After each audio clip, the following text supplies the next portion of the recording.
শেখ হাসিনার পতনের পর অর্থাৎ ৫ আগস্ট পরবর্তী সময়ে শেখ হাসিনার দোসর কিছু সাংবাদিকের গ্রেফতার নিয়ে প্রচুর আলোচনা সমালোচনা সে সময় থেকেই হয়েছে, সেটা এখনও চলছে।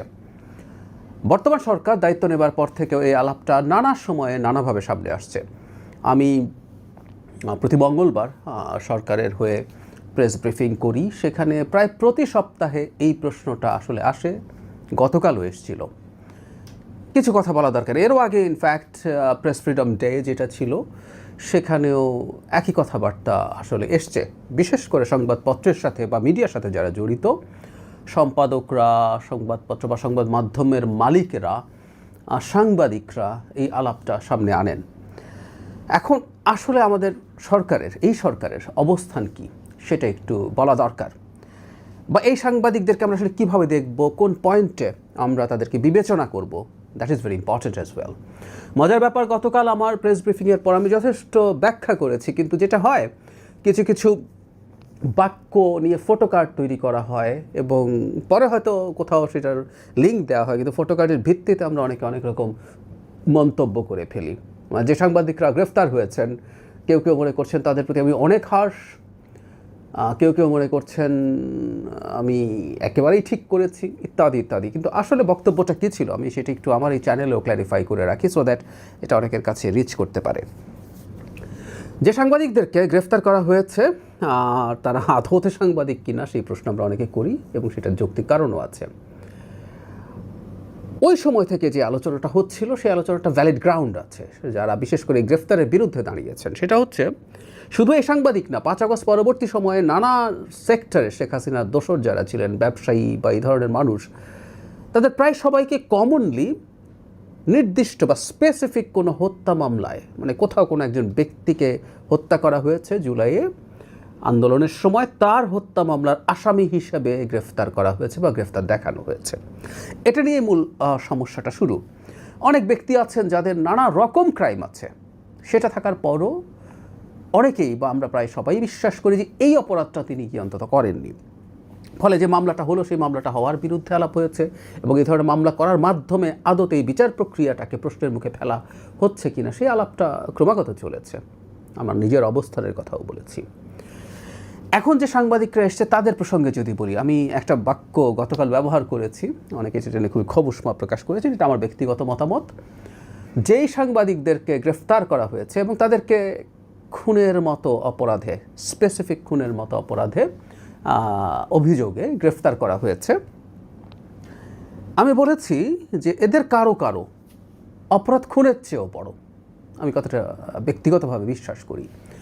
কারণ তারা যদি শেখ হাসিনা তার এন্টায়ার শাসনামলে এবং শেষে জুলাইতে অগস্টে যে মানবতা বিরোধী অপরাধ করেছে, মানে অনেকে আমরা গণহত্যা শব্দটা ব্যবহার করি, শেখ হাসিনা যে অপরাধ করেছে কোনোটা আসলে জেনোসাইড বলতে ইন্টারন্যাশনাল যে ডেফিনেশন আছে সেটার সাথে ম্যাচ করে না, রাদার এটা ক্রাইম অ্যাগেনস্ট হিউম্যানিটি বা মানবতা বিরোধী অপরাধের সাথে এটাকে রিলেট করা যায়, এবং তার বিচার হচ্ছে আসলে ওই পয়েন্ট। এই জন্যই আইসিটিতে এই বিচার করছি আমরা। সো তার মানবতা বিরোধী অপরাধের ক্ষেত্রে সম্মতি উৎপাদন করা, এই ধরনের রোল এই সাংবাদিকরা বা তাদের কিছু সংবাদ মাধ্যম প্লে করেছে বলে আমি মনে করি। তাতে ক্রাইম অ্যাগেন্স্ট হিউম্যানিটি একটা পেটি ক্রাইমের চাইতে, পেটি কিলিং মানে হোমিসাইডের সাথে তুলনা করা ঠিক না। ক্রাইম অ্যাগেন্স্ট হিউম্যানিটি আর অনেক বড় অপরাধ। সেই কারণে আমি বলছি এদের কেউ কেউ খুনের চাইতে বড় অপরাধ করেছেন।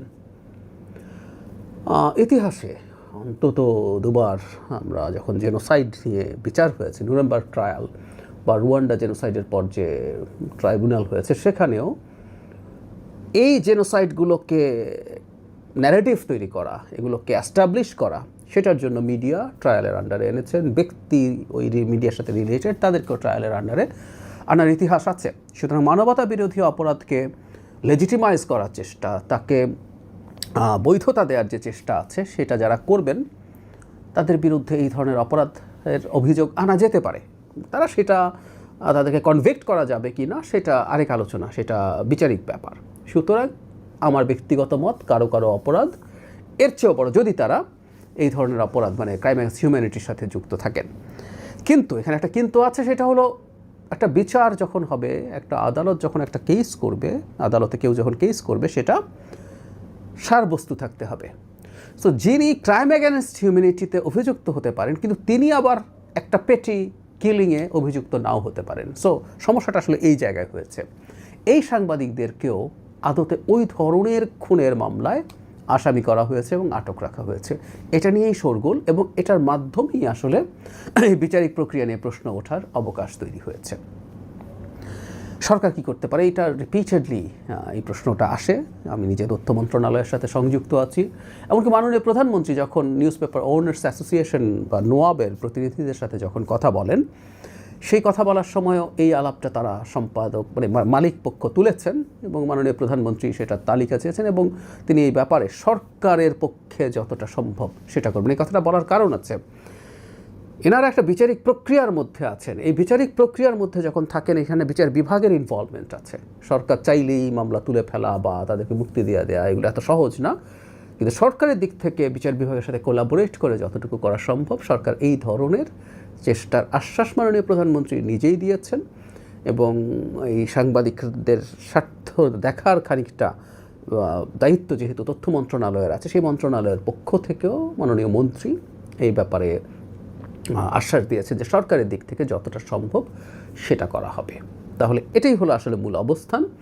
আমরা এটা চাই বাংলাদেশে, মানে কেউ যে অপরাধ করেছেন সেটার জন্য তার ন্যায় বিচার তিনি পাবেন, এমনকি সবচেয়ে ভয়ঙ্কর অপরাধীও ন্যায় বিচার পাবেন। যে অপরাধটা তিনি করেননি সেই অপরাধটা তিনি যেন সেই অভিযোগ থেকে মুক্তি পান।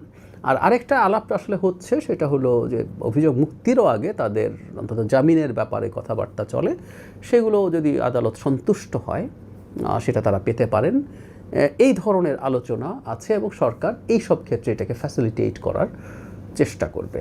আমার বটম লাইন আসলে এটাই, সেটা হচ্ছে তাদের বিরুদ্ধে যে স্পেসিফিক খুনের অভিযোগ আনা হয়েছে, এই অভিযোগগুলো নিয়েই মানুষের সমালোচনা আছে, এবং এই সমালোচনা যৌক্তিকও।